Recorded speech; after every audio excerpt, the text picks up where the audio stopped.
বিধানসভা নিৰ্বাচনৰ বাবে কংগ্ৰেছ দলে ৭০ নং বিশ্বনাথ সমষ্টিত প্ৰাৰ্থিত্ব আগবঢ়োৱাৰ যুৱ নেতা জয়ন্ত বৰা আজি উপস্থিত হয় বিশ্বনাথত। দলীয় কৰ্মীসকলে বিশাল ৰেলীৰে আদৰে নেতাগৰাকীক প্ৰথমে সাধাৰণ মন্দিৰত আশীষ লৈ পৰৱৰ্তী সময়ত সমগ্ৰ নগৰ পৰিভ্ৰমণ কৰে বৰাই। জয়ন্ত বৰাই কয় ২০২৪ৰ বিহালী উপ নিৰ্বাচনত বিজেপিয়ে অভিমন্যুৰ দৰে বেৰি ধৰিছিল। সেই সময়ত তেওঁ জালৰ পৰা ওলাই গৈছিল যদিও এইবাৰ পুনৰ জালত পৰাৰ আশংকা কৰি বিশ্বনাথবাসী ৰাইজৰ সহায় সহযোগিতা কামনা কৰিছে জয়ন্ত বৰাই। বিশ্বনাথ সমষ্টিৰ মোক ভাৰতীয় জাতীয় কংগ্ৰেছৰ দলীয় প্ৰাৰ্থিত্ব আগবঢ়াই বিশ্বনাথ সমষ্টিৰ সকলো ৰাইজৰ সেৱা কৰাৰ যি মোক সুযোগ দিলে, মই এই চেগতে ভাৰতীয় জাতীয় কংগ্ৰেছৰ বিভিন্ন বিষয়ববীয়াসকল, বিশেষকৈ ভাৰতীয় জাতীয় কংগ্ৰেছৰ অসমৰ দায়িত্বত থকা সন্মানীয় সভাপতি শ্ৰীযুত গগৈ ডাঙৰীয়াকে আদি কৰি বিভিন্ন প্ৰভাৰীসকল সকলোকে মই আন্তৰিক ধন্যবাদ জনাইছোঁ, কৃতজ্ঞতা জনাইছোঁ।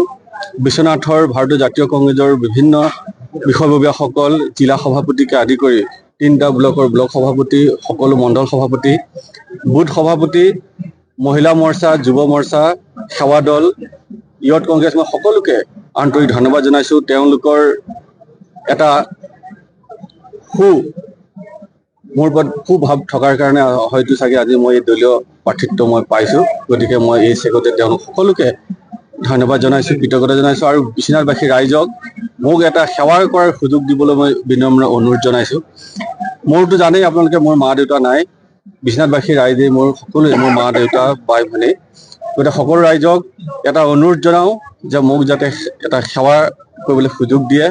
মই আগতেও দেখিছিলোঁ, মই যেতিয়া 2024ত বাই ইলেকশ্যন খেলিছিলোঁ, মোক চাৰিওফালৰ পৰাই যেন অভিমন্যুৰ দৰে মোক একদম আগুৰি ধৰিছিলে আৰু সেই সময়ত মই বাহিৰলৈ ওলাই অহাৰ সুযোগ নাপালোঁ।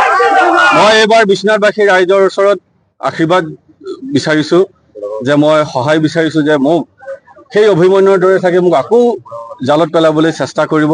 এই অভিমন্যুৰ যিমানেই নহওক, আপোনালোকে যাতে মোক অৰ্জুনৰ দৰে, আপোনালোকে সকলোৱে বিশ্বনাথবাসী ৰাইজে অৰ্জুনৰ দৰে ৰোল প্লে কৰি মোক সেই মেৰ পাকৰ পৰা উলিয়াই আনিব, তাৰে কামনা কৰিছোঁ। আৰু মই সদায় বিশ্বনাথবাসীৰ লগত আছোঁ।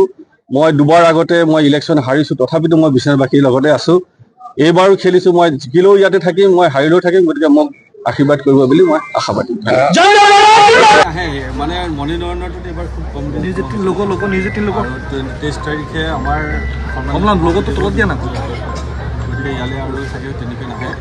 আমাৰ বিশ্বনাথৰ সকলো কৰ্মী থাকিব, বিশ্বনাথ জিলাৰ সকলো কৰ্মী থাকিব, দলীয় বিষয়বিলাক থাকিব, বিশেষকৈ বিশ্বনাথবাসী ৰাইজ থাকিলে আৰু মোক আৰু বেলেগ কিলে মই মানে ৰাইজে যেতিয়া আশীৰ্বাদ দিয়ে, ৰাইজৰ আশীৰ্বাদত কোনোবা প্ৰাক্তনো হয়, কোনোবা নতুনো হয়। গতিকে মই ৰাইজৰ ওপৰতে ভৰসা কৰিছোঁ।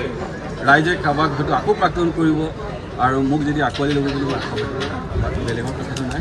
মই ৰাইজৰ ওপৰত সম্পূৰ্ণ এৰিছোঁ আৰু মই ভাবোঁ যে ৰাইজে এইবাৰ বিশ্বনাথবাসী ৰাইজে এই গুপ্তকাশী বিশ্বনাথত মোক ৰাইজৰ হৈ সেৱা কৰাৰ মোক এটা সুবিধা দিব। বিশ্বনাথৰ পৰা ৰমেশ চন্দ্ৰ চয়নৰ ৰিপৰ্ট, অমৃত নিউজ 24/7।